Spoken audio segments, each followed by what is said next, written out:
અટાણ સુધી મારો કોઈ દી હુકમ ન કર્યો ને અટાણે આ નીરુબેન મને કેવા આવ્યા ને મઢડા જવાનું થયું.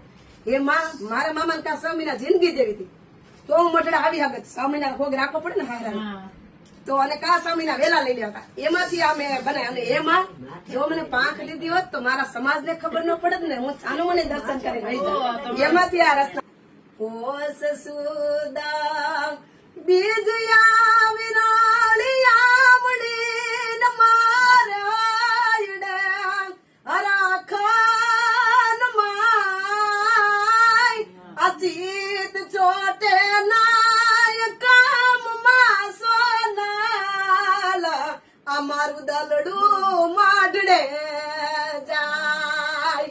પાંખ મને એ દીદી વાત તો સોનાલ ને તું મઢડા જાત આ દલડું મારો તલ ખે સોનાલ હવે દર્શન તાર